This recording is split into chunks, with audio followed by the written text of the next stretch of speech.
mấy niên một mơ lươn hai đợt vây mịch prai pro phim bẹp níប្រជាជនទីក្រុងឆាងអានភ័យខ្លាចគ្រប់គ្នាមនុស្សទាំងអស់គិតថាមូលហេតុនៃបាតុភូតចម្លែកនេះប៉ុន្តែអ្នកមិនដែលគិតដល់ទេថានៅក្នុងវាសនាដែលមើលមិនឃើញរឿងនេះពាក់ព័ន្ធនឹងអ្នកយ៉ាងជ្រាលជ្រៅ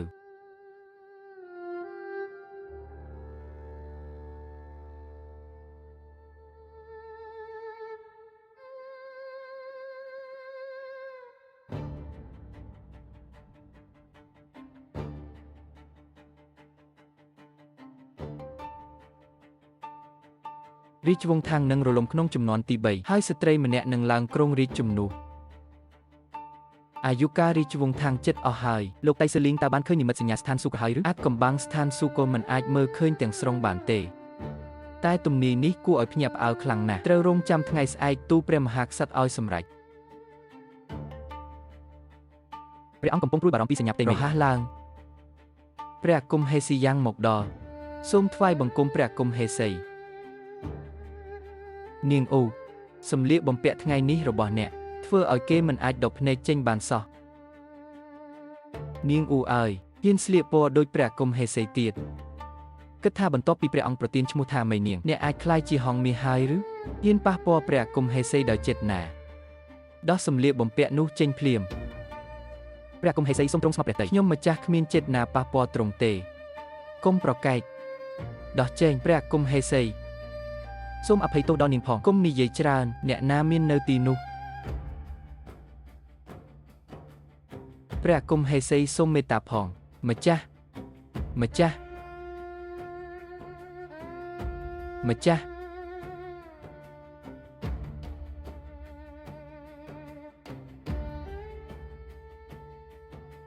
ព្រះអាគមហេសីថ្ងៃនេះខ្ញុំស្លៀកពណ៌ស្វាយគិតថាវាសមរម្យណាស់ប៉ុន្តែពេលបានជួបទ្រង់ទើបខ្ញុំដឹងថាខ្លួនឯងប្រៀបដូចទង់ស៊ីដែលយកតម្រាប់ស៊ីនៅក្នុងវាំងនេះ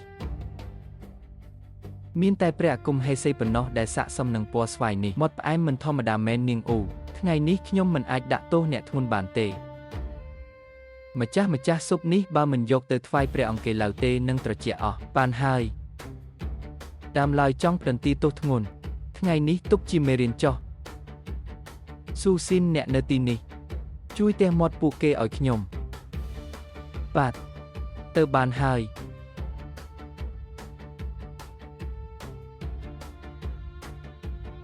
ចាំសិន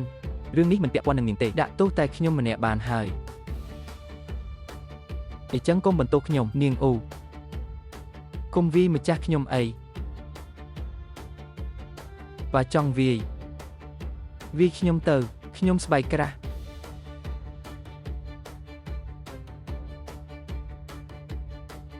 ព្រះអាគមហេសីឲ្យខ្ញុំទះមាត់ខ្ញុំបានធ្វើរួចហើយ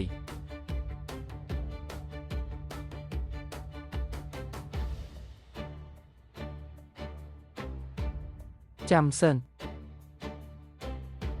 ម៉េចអ្នកពិតជាចង់រងទះមែនឬថ្នាំនេះមានប្រសិទ្ធភាពល្អលើស្នាមរបួសយកទៅប្រើចុះគ្រាន់តែរបួសតូចប៉ុណ្ណោះនារីគួរចេះថែរក្សាខ្លួនឯងព្រះអង្គកំពុងព្រួយចិត្តពីសញ្ញាផ្ទៃមេឃព្រះអាគមហេសីក៏មិនសុខចិត្តដែរទើបអ្នករងគ្រោះជំនួសលើកក្រោយប្រយ័ត្នផងអរគុណច្រើនស៊ុយអេយើងទៅវិញស៊ុយអេអ្នកមិនខ្លាចគេវីទេដេកព្យាបាលក្នុងវាំងក៏ល្អដែរកុំតន់ដេកអីជួយស៊ើបរឿងសញ្ញាផ្ទៃមេឃឲ្យខ្ញុំផងបានម្ចាស់រាជវង្សថាង3ជំនាន់នឹងរលំស្ត្រីម្នាក់នឹងឡើងគ្រងរាជជំនួសក្លាហានណាស់តៃសឺលីងអ្នកមានចិត្តធំពេកហើយពិតព្រះអង្គខ្ញុំទូលតាមអ្វីដែលសង្កេតឃើញប៉ុណ្ណោះសូមព្រះអង្គសម្រេចដឹងហើយចុះទៅចុះខ្ញុំសូមលាព្រះអង្គគុំចាស់ខ្ញុំម្ចាស់យោធាមនុស្សឬរឿងណាដែលគំរាមកំហែងដល់រាជវង្សថាងមិនគួរឲ្យមានវត្តមានឡើយឥឡូវនេះក្នុងវាំងមានពាក្យចាំអារាមពេញទីគ្រប់គ្នាកំពុងរងចាំមើលថាព្រះអង្គនឹងដោះស្រាយយ៉ាងណាអធិរាជជំនះត តើអាចអនុញ្ញាតឲ្យមានការគំរាមកំហែងសំបីតែបន្តិចបានដែរឬនៃរបស់ព្រះអាគមហេសេយគឺព្រះអង្គមានបំណងសម្រាប់រួចហើយគ្រាន់តែខ្វះហេតុផលសមរម្យមកប៉ុណ្ណោះបើខ្ញុំអាចជួយបំបត្តិកង្វល់ព្រះអង្គបាននោះខ្ញុំក៏នឹងទទួលបានព្រះទ័យកាន់តែច្រើនដែរមុនថ្ងៃស្អែកខ្ញុំចង់ឲ្យទីក្រុងឆាងអានទាំងមូលដឹងពីទំនាយនេះគ្រប់គ្នាបាទទុំចាស់តែការធ្វើបែបនេះអាចធ្វើឲ្យប្រជាជនភ័យស្លន់ស្លោនោះគឺជាទោសរបស់ត្រកូលអូរាជវង្សខាង3ជំនាន់នឹងរលំហើយស្ត្រីម្នាក់នឹងឡើងគ្រងរាជ្យតើពិតជានឹងកើតចលាចលមែនឬតែស្ត្រីដែលនឹងក្លាយជាព្រះមហាក្សត្រនោះជានរណាពិបាកទីណាស់ស្ត្រីអាចធ្វើជាអធិរាជបានដែរគួរឲ្យអស់សំណើចណាស់ត្រូវហើយតាំងពីបុរាណមកមិនដែលមានស្ត្រីណាធ្វើជាអធិរាជទេបើពិតជាបែបនោះពិភពលោកនឹងចលាចលជាមិនខានខ្ញុំបានស៊ើបរកអាថ៌កំបាំងនៃទំនាយនេះជូនអ្នកហើយអ្នកសំខាន់ក្នុងការបកស្រាយទំនាយនេះគឺតៃសឺលីងលីឈុនវឹងគាត់ជាមនុស្សជឿលើព្រះលិខិតស្ថានសួគ៌មិនដែលចូលរួមចំនួននយោបាយឡើយហើយទទួលបានការជឿទុកចិត្តពីព្រះអង្គយ៉ាងខ្លាំងព្រះបញ្ជាពីព្រះអង្គចាប់ខ្លួនអ្នកត្រកូលអ៊ូទាំងអស់ពួកឆ្មាំទាំងនេះឈួតហើយឬចាប់ខ្លួននាងអូភ្លាមហេតុអ្វីបានជាចាប់មនុស្សតាមចិត្តបែបនេះនាំខ្លួនទៅចាំសិនដរាបណាខ្ញុំនៅទីនេះអ្នកទាំងអស់គ្នាកុំសង្ឃឹមថានឹងនាំមេនាងទៅបានសូមអភ័យទោសព្រះអង្គគុំចាស់យើងគ្រាន់តែអនុវត្តតាមបញ្ជាប៉ុណ្ណោះសូមគុំធ្វើឲ្យពួកយើងពិបាកកៅយ៉ាងទៅម្ចាស់សំណាងហើយដែលខ្ញុំមិនមាននាមត្រកូលអ៊ូខ្ញុំនឹងទៅសុំអង្វរព្រះបតា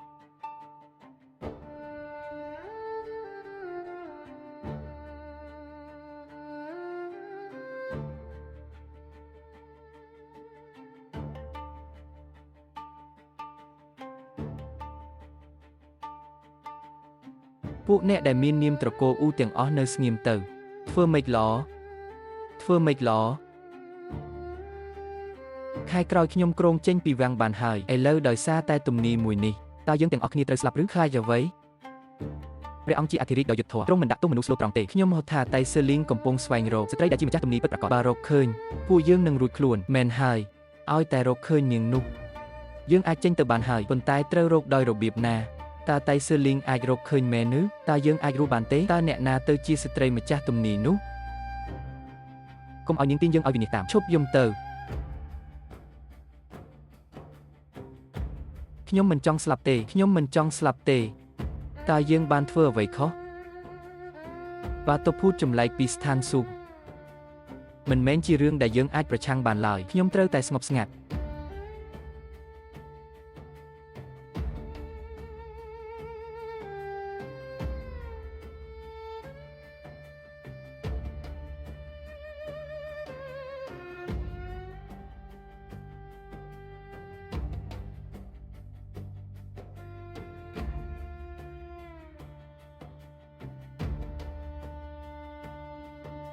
ក្រោកឡើងទាំងអស់គ្នាតៃសឺលីងមកដល់ហើយបន្ទប់ឃុំនេះនៅទំនេរតាមការកញ្ញាស្ត្រីម្ចាស់ទំនាយស្ថិតនៅក្នុងគុកនេះខ្ញុំត្រូវប្រញាប់ទៅទូលព្រះអង្គបារីការទៅព្រះអង្គហើយមនុស្សនៅទីនេះទាំងអស់នឹងត្រូវស្លាប់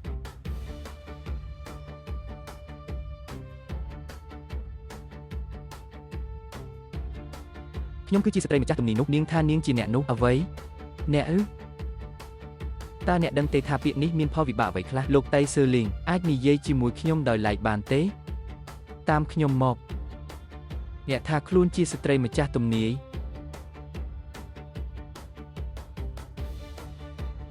តាមពិតទៅខ្ញុំមិនដឹងថាវាមានន័យអ្វីផង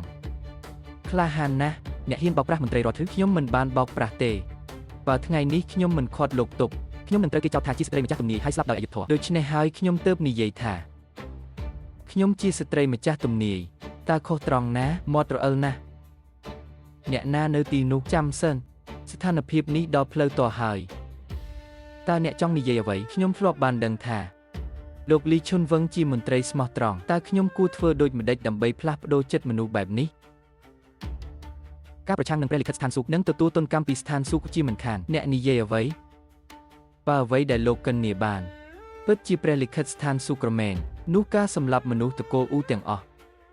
មិនមែនជាការប្រឆាំងនឹងស្ថានសួគ៌ទេលោកសិក្សាវាសនាជារៀងរាល់ថ្ងៃតើលោកចង់ឲ្យព្រះអង្គប្រព្រឹត្តអំពើដែលនាំគ្រោះមកលើរាជវង្សខាងឬខ្ញុំក៏ដឹងថាព្រះលិខិតស្ថានសួគ៌មិនអាចប្រឆាំងបានដែរប៉ុន្តែទោះជាយ៉ាងណា មន្ត្រីត្រូវចែករំលែកបន្ទុកជាមួយព្រះមហាក្សត្របើលោកពិតជាស្មោះត្រង់ចំពោះរាជវង្សថាងតើលោកចង់ឲ្យសោកនាដកម្មកើតឡើងម្ដងទៀតក្នុងរាជវង្សនេះឬតើអ្នកចង់មានន័យអ្វីក្នុងសៀវភៅប្រវត្តិសាស្ត្របានកត់ត្រាថាស្ដេចសាងបានសួរអំពីជោគវាសនារបស់រាជវង្សហើយទទួលបានទំនាយថារាជវង្សជូវនឹងបំផ្លាញរាជវង្សសាងស្ដេចជូវនៃរាជវង្សសាងបានសម្លាប់សាច់ញាតិរបស់ស្ដេចអ៊ូជូវយ៉ាងសាហាវប៉ុន្តែគាត់មិនបានគិតថានោះនឹងជំរុញចិត្តសងសឹករបស់ពួកគេឡើយស្ដេចអ៊ូជូវបានលើកទ័ពបោកនៅទីបំផុតស្ដេចជូវបានទទួលផលកម្មពីទង្វើរបស់ខ្លួនហើយត្រូវបានស្ដេចអ៊ូជូវផ្ដួលរំលំខ្ញុំជឿថាលោកតៃស៊ឺលីងមានចម្លើយនៅក្នុងចិត្តរួចហើយបើលោកគិតថាខ្ញុំនិយាយខុសលោកអាចសម្លាប់ខ្ញុំភ្លាមក៏បានអ្នកណានៅទីនោះនាំនាងអ៊ូត្រឡប់ទៅក្នុងគុកវិញ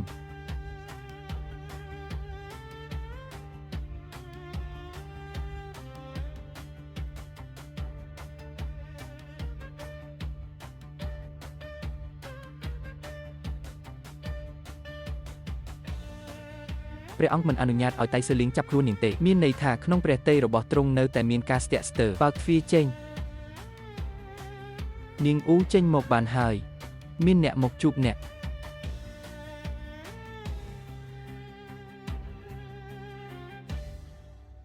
តើជាម្ដាយមីងរបស់ខ្ញុំមករកខ្ញុំឬនាងអ៊ូសូមតាមខ្ញុំមកខ្ញុំបាននាំមនុស្សមកដល់ហើយនាងលីវថ្ងៃក្រោយកុំភ្លេចជួយនិយាយល្អឲ្យខ្ញុំផងនៅចំពោះមុខព្រះគុំហេសីដឹងហើយអ្នកអាចចេញទៅបានបាទមិននឹកស្មានថាមនុស្សដំបូងដែលមកជួបខ្ញុំគឺជាអ្នកទេបងស្រីអ៊ូអ្នកបានលំបាកហើយមនុស្សដែលចូលចិត្តថែមថ្មលើអ្នកដួលនៅក្នុងវាំងនេះពិតជាមិនបានផ្លាស់ប្ដូរឡើយបងស្រីយល់ច្រឡំខ្ញុំហើយខ្ញុំមកទីនេះដើម្បីជួយសង្គ្រោះបងស្រីដោយផ្ទាល់តែម្ដងរឿងស្ត្រីម្ចាស់ទំនីនោះខ្ញុំជឿថាបងស្រីពិតជាគ្មានទោសទេប៉ុន្តែការពឹងតែលើតៃស៊ឺលីងម្នាក់មិនអាចជួយបងស្រីបានឡើយបើបងស្រីគ្រាន់តែក្រាបក្បាល3ដងចំពោះខ្ញុំនឹងទៅសុំអង្វរព្រះគុំហេសីជំនួសបងស្រីក៏មិនចាំបាច់រងទុក្ខទៀតដែរតើបងស្រីគិតយ៉ាងណាចំពោះសំណើនេះ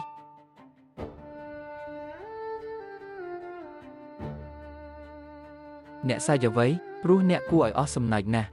អ្នកថាម៉េចបើខ្ញុំមិនមែនជាស្ត្រីម្ចាស់ទំនីនោះខ្ញុំមិនចាំបាច់ឲ្យអ្នកមកជួយទេប៉ុន្តែបើខ្ញុំជាស្ត្រីម្ចាស់ទំនីពិតហើយមនុស្សចុងក្រោយដែលខ្ញុំបានជួបមុនស្លាប់គឺនាងលីវនោះមានន័យថាអ្នកក៏ជាប់ពាក់ព័ន្ធក្នុងការគិតក្បត់ដែរអ្នកចេញទៅខ្ញុំប្រាប់ឲ្យអ្នកចេញទៅខ្ញុំកំពុងគិតល្អឲ្យអ្នកទេចិត្តស្លាប់ហើយនៅតែរឹងមាត់ទៀតសូម្បីតែម្ដាយមីងរបស់អ្នកក៏បោះបង់អ្នកហើយឥឡូវអ្នកគ្រាន់តែជាអ្នកទោសប៉ុណ្ណោះខ្ញុំចង់ធ្វើអ្វីក៏អាចធ្វើបានទាំងអស់ឈប់ដៃតើនេះជាកន្លែងដែលអ្នកអាចប្រព្រឹត្តអំពើហួសហេតុបានឬ